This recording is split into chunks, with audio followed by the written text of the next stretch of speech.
games that become a cult classic usually have a good reason to. It is that very reason why I trusted myself to walk into this game completely blind, and I walked out being very thankful for that decision.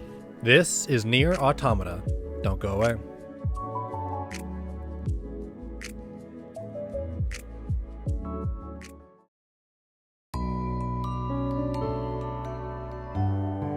So I really did know basically nothing about Nier Automata coming in. I've heard about it, and it wasn't until it was mentioned by one of the people on my Buy Me a Coffee page that I thought, okay, I'll play it. Luckily, this was during the Christmas holidays, so it was already on sale, instant purchase, and then I checked out the trailer. And after figuring out exactly which way I would like to pronounce Nier Automata, you load in, and I already know it's going to be a fun time because the game is telling you there is no autosave, play the game to figure out how to do that. This game does not support autosave. Play the game to find out how to save. That is the funniest start to a game I've ever had. So I play the game, and it starts off as a twin stick shooter? What? Not even a negative. I was just kind of like super surprised. Not only that, the story of Nier Automata is like, it almost doesn't even care in the beginning that the player is there. You're sort of thrown into this scenario as if it's like halfway through the story. And slowly and surely you sort of piece together exactly what's happening, where you are, who these people are. But after you get out of the twin stick air combat shooters kind of thing, you then get some boots on the ground gameplay. This takes up about 80% of your combat experience, and it's fun. I would say it's definitely like hack and slash.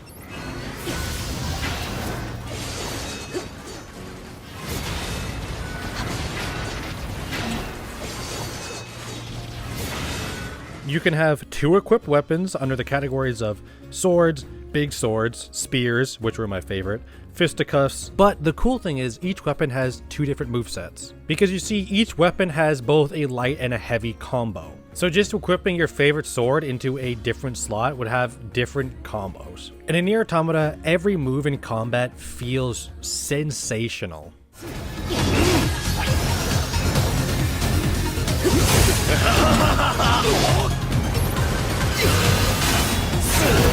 This is a really good fight.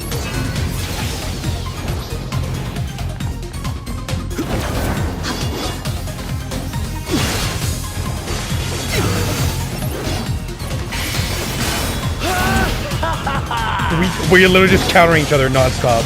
Every click of the button and move of the character feels intentional. Like, you can feel the weight of the weapon. And a huge part of that is due to the animations. While it's obviously not the easiest thing for the average citizen to do, none of these moves are like completely breaking the laws of physics. Each move is animated so extremely well with seemingly realistic physics. The combat, while being simultaneously super fast yet super easy to follow because of the animations. I mean, at one point I bought a couple weapons and did some upgrades, and I was just testing them out outside of the little HUD camp area. And I noticed, it's like, you know, like the combat animations are really good.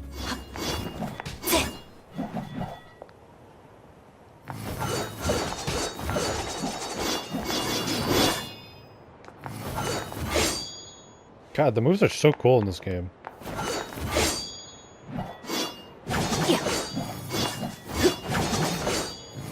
What also helps the combat here is the dodging is satisfying as hell. The most satisfying parry or dodge I've ever felt in a game was Hellblade's Senua's Sacrifice. Nier Automata's dodge system here is right up with that. But that's not all the elements for gameplay on the ground during combat. You also have your pod companion. This little guy shoots out range bullets, which are very helpful because some enemies in this game fly, but he also comes with his own equipped special move.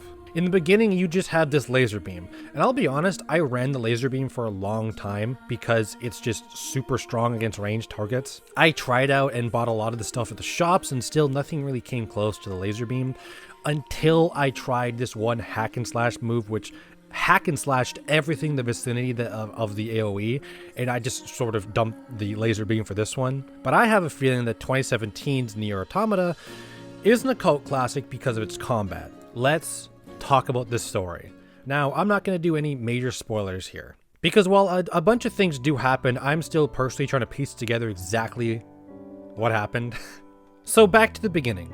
You start off as this twin stick shooter. You're flying around the sky, shooting down these giant robot things, and then you end up back in space. Your next mission is to go back down to Earth.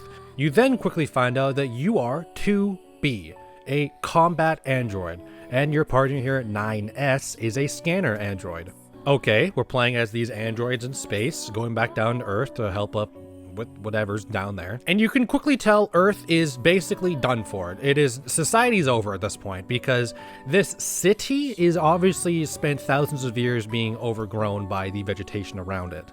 Nier Automata doesn't directly tell you exactly what's happening, really, for a lot of this story. And even expectations you have of what you think is going on, really, the game just keeps you in a constant 360 sort of dizzy state where you're like, okay, wait, I thought this was going to happen, but then it didn't. For example, you're on this old, desecrated city, destroying robots left and right. You end up crawling in and then out the other end of this sewer and turning the corner into this.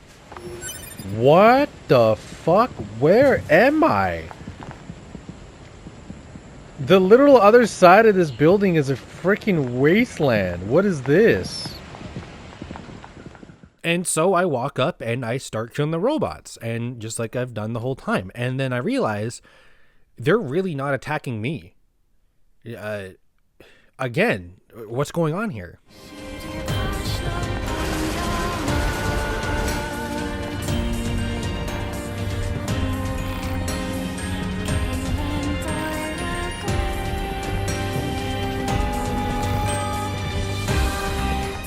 For the first half of this game, I felt so off guard on what was supposed to be happening with the story. It's really well done. And that theme for Nier Automata, in my mind, continues throughout the entire story, as which I would describe as profound and complex way of storytelling. An easy message to read that the game delivers across without actually saying it is, what is the meaning to life? What is free will? 2B, the main character you play as, often reprimands her partner 9S for showing emotions at times, even refusing to acknowledge a nickname he prefers. Can you, 2B, and the player itself in the chair, behind in the monitor, keep telling yourself that these robots that you slaughter without thought don't have feeling themselves, especially when some exhibit exactly that? Nier Automata's story is extremely well done. This is the king?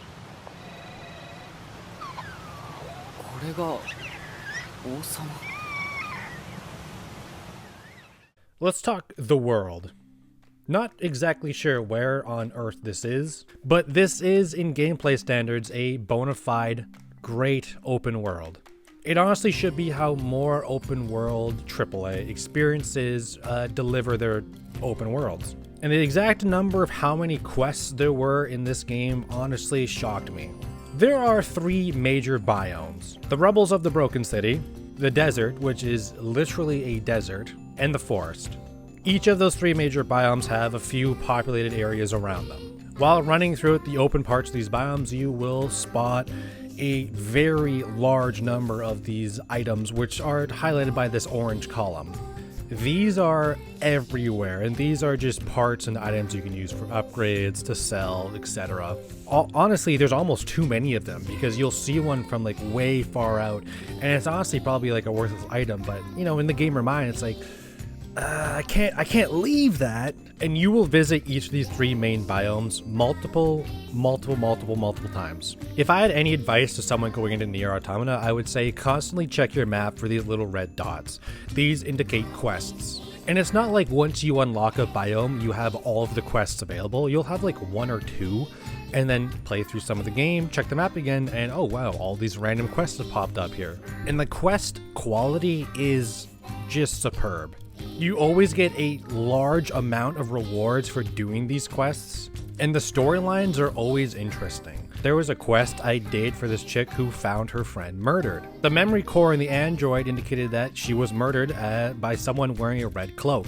Eventually, you track this red cloak back to multiple people, all the way back to the chick who originally gave you the quest. She doesn't believe you. She never killed her friend. Hack into her memory core and you'll find a redacted file where she actually did murder her friend, but then she was so distraught over it, she erased her memories. Now, as she did that, she forgot that that ever happened, and she was just standing there with her friend. Another great quest was guiding this robot through the desert so it could make its way back to its family. 早く行こう。ほら、お姉さん待ってるよ。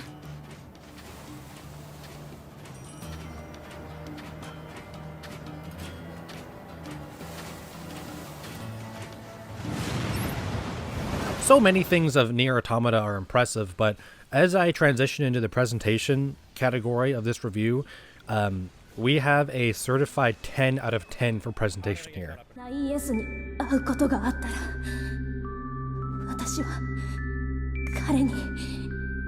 My jaw hit the core of the earth when I found out that in 2017, Nier Automata won Best Soundtrack over games like Persona 5. For real? Now that I've played both, I can say I personally disagree with that. But if someone else said that they preferred Nier Automata soundtrack to Persona 5's, I could be like, okay, I could probably see that. And I'll be honest, that is a huge compliment.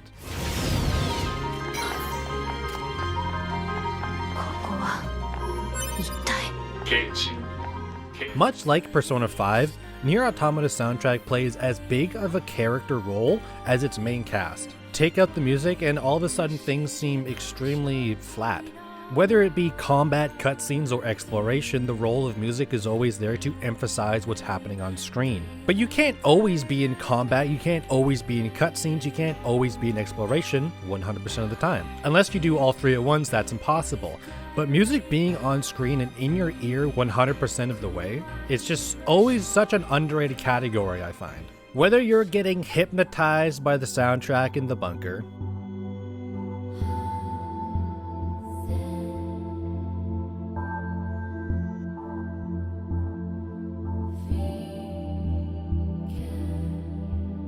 or whether you're trying to find out why the song in Pascal's Village hits so hard when, honestly, it just sounds like a few children just like yapping into the mic. I don't even, like, the soundtrack is so good, and I don't know why.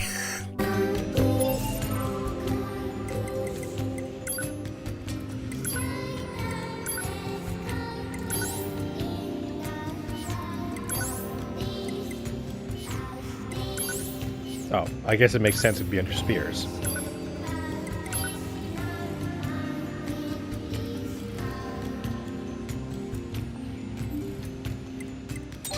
But what's impressive is real-time arcade swaps. Now, let's see what that even means. When you play as 9S, you unlock a hacking category for combat. It refreshes up combat when you're trying to get through to the true ending of the game. But what's cool about this is that every soundtrack in the game has an arcade equivalent. When you hack in, you get the exact same soundtrack you're listening to, but in an arcade version. What's more impressive is it does this swap in real time.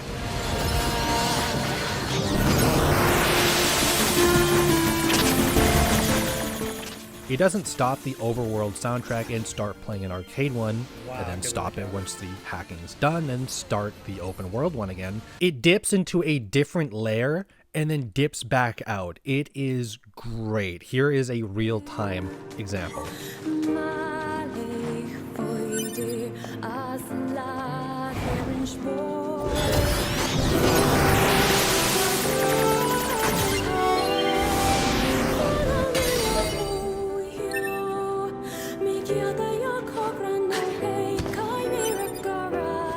But speaking of what you'll hear through your headset, voice acting, superb. You can probably easily tell at this point, but I went for the original Japanese voice acting.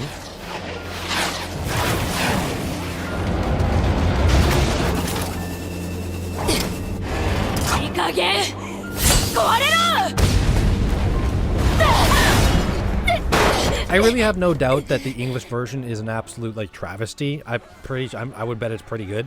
I just felt like I would get a more authentic experience with the Japanese version, and I'll be honest, it didn't disappoint.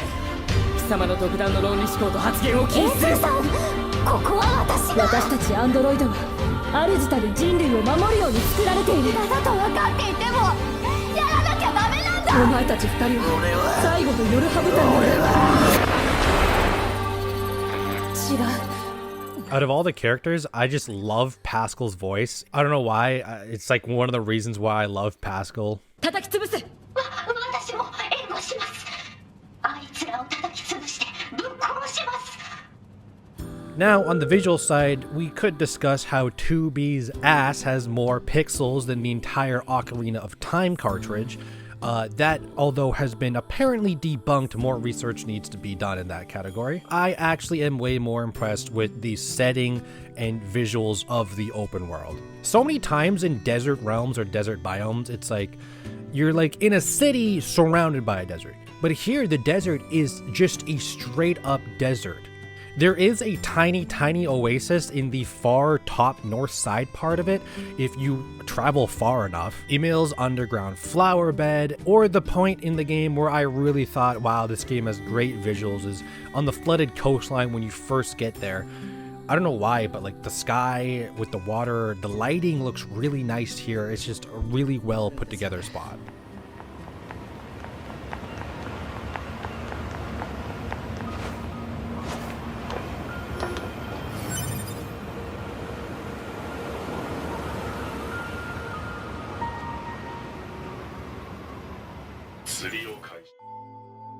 So overall impact for Nier Automata, this is the kind of game, story really, where you have to play it in order to know what I'm talking about.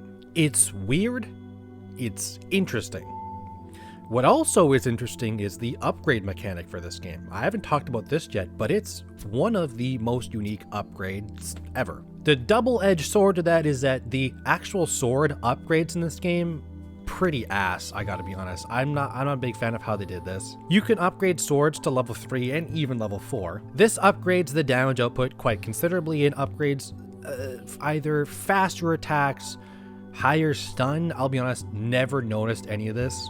The only thing I ever noticed was the higher damage output, which sucks because if you get a new sword, it's level 1 by default. And even if it looks cooler, it is like substantially way worse than your current level 3, so you'd have to go all the way back to the resistance camp and upgrade. Think of the upgrade menu as a storage system. You have your system requirement, which you can technically take out. You can delete the HUD menu in this game in order to have a better upgrade system. Things like your HP bar, damage output numbers. You can even take out the core unit in the androids, which would immediately impact death. That's literally one of the endings of the game. What you can slot in is a whole array of things. Upgraded power, upgraded range attack, melee defense, your pod's special cooldown, max HP. The ones I ran the most was HP regen. If you don't take damage for 6 seconds, you regen a certain percent of HP. I honestly found this incredibly OP. Slowdown time after a perfect dodge, yup.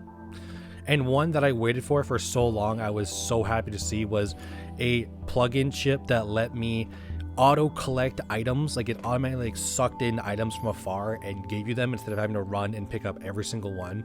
But you only have a certain amount of storage space here.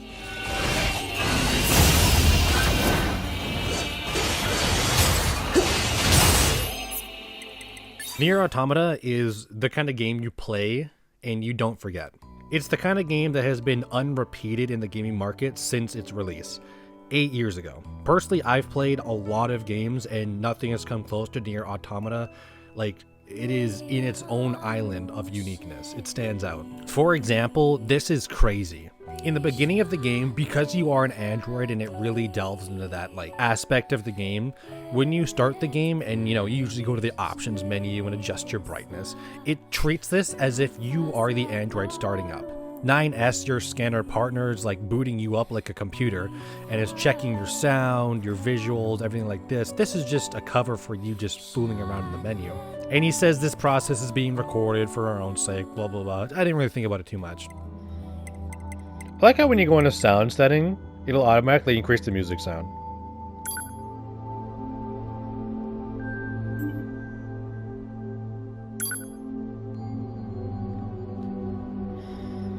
But when you get to the end of the game and you can play through the B scenario and get the B ending all on your way to the E ending, the true ending of the game, you play as 9S and you have to start up 2B in this scenario. The roles are swapped. You're starting her up like a computer.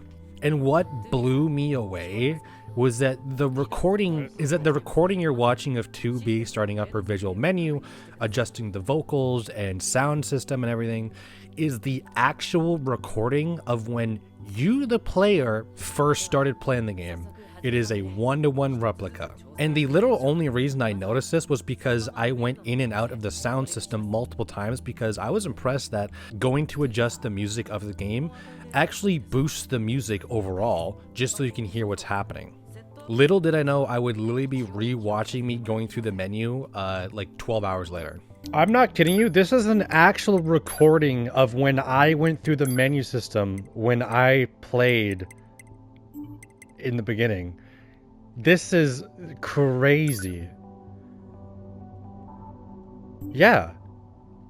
Because I literally tested going into the sound system in the options menu, it boosts the music track overall. And I already thought that was cool. I didn't think I'd be re-watching this in a second playthrough. That's crazy. So for Nier Automata, while I do treasure the combat, it's just the weight of the music and how big that is for this game, mixed in with the thought-provoking characters and story. This is something I won't forget, and it's gotten one of my highest scores in the past like year and a half of gaming. Nier Automata, 9.4 out of 10.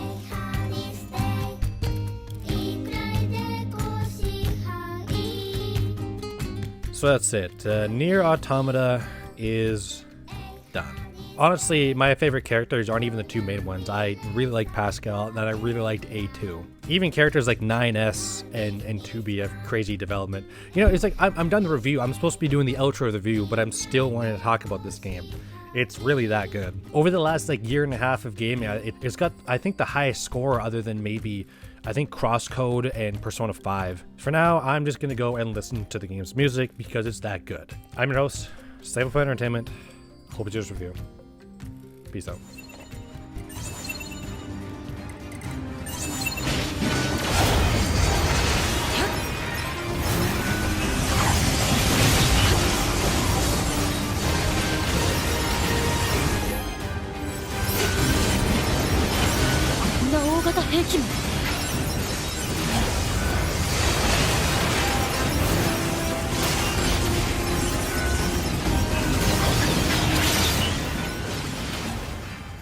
What is up? I know what you're thinking. You're only here for the bonus Easter egg soundtrack I put in at the end of every video. But did you also know I have a donation page under Buy Me a Coffee? Donate whatever you want to my channel and I'll put half that back to an environmental charity. So that's that. Enjoy the music. Peace out.